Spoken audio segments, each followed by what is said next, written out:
Hi, everyone. My name is Patrick Thelen, and I'm the Chief Research Editor at the Institute for Public Relations Organizational Communication Research Center. I'm very excited to welcome you all to our first episode of In the Workplace, a web series we created with the purpose of informing the day-to-day work of internal communication practitioners and organizational leaders by sharing research insights in a quick and easily digestible manner. So our first guest ever in the workplace is Dr. Monica Riordan, a psychologist and an associate professor at Chatham University, who recently co-authored a fascinating article on how using emojis in business emails affects the perceptions that employees have of a leader's likability and effectiveness. Monica, welcome. Thank you for having me. It's a pleasure to have you here today. Monica, a lot of people love emojis and will use emojis in the workplace. And on the other hand, there are others who will say, you know what, emojis is just not the right thing to do in a work environment. It's inappropriate, it's unprofessional, and we just shouldn't use them. What did your research findings suggest regarding the effects of emojis on the likability and the effectiveness of a manager who uses them? And who's more likely to view this behavior positively, and who's more likely to view this behavior negatively? Well, what Ella and I chose to focus on in this research is how the addition of an emoji to an email from a boss to an employee might affect the perceptions that the employee has of the boss's likability and effectiveness, like you said. We focused on this because likability and effectiveness are strongly related to the quality of a relationship between a boss and an employee. And as a result, they're also very strongly related to positive behavioral outcomes. So things like the quality of the work that gets done and employee job satisfaction.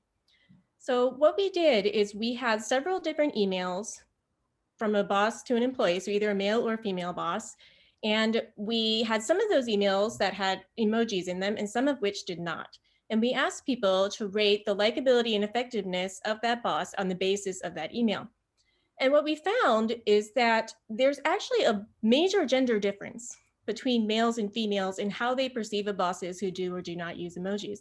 So what we found for males is that when a boss used an emoji, they were considered, or rated, I should say, as more highly likable and more effective.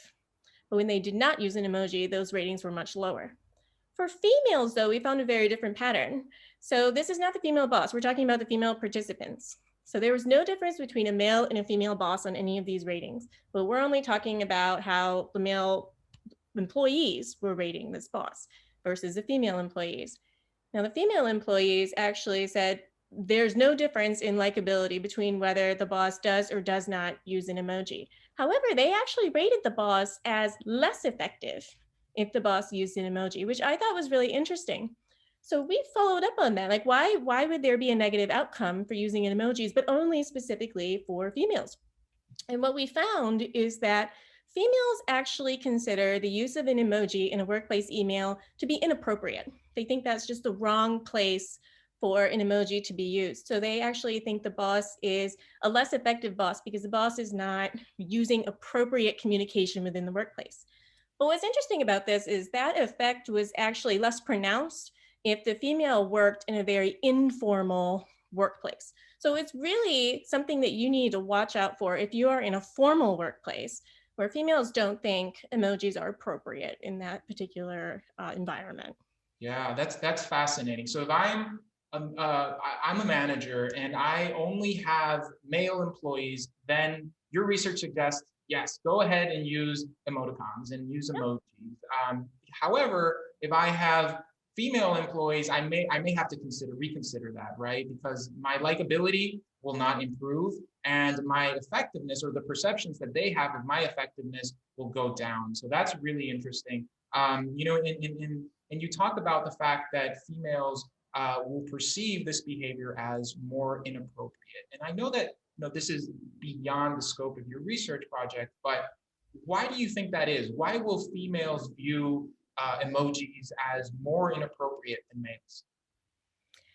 Well, like you said, that's beyond the scope of the research. So I would have to, we don't know exactly why that is. If I had to guess, My best guess would be that females may be a little bit more sensitive than males, um, regarding not being taken seriously in the workplace or not being respected within their workplace.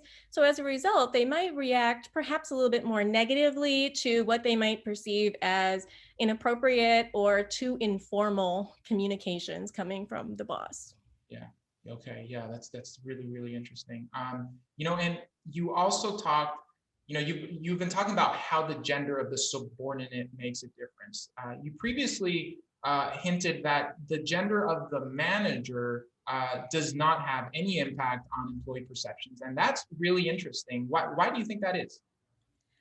I actually am not sure. I was pleasantly surprised by that outcome. I think it says a lot about how far society has come that the gender of the boss does not affect the way people rate that boss.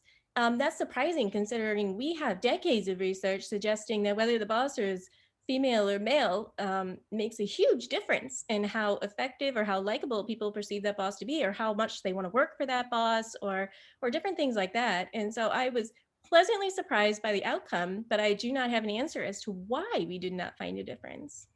That's really interesting. And final question. You work as a professor. I also teach. Are these findings applicable in a university setting as well? Would you say that for example, I teach public relations. Most of my students are female. Should I not use emojis when I communicate with them via email based on the findings of this research, or is it completely different because I'm in an academic setting?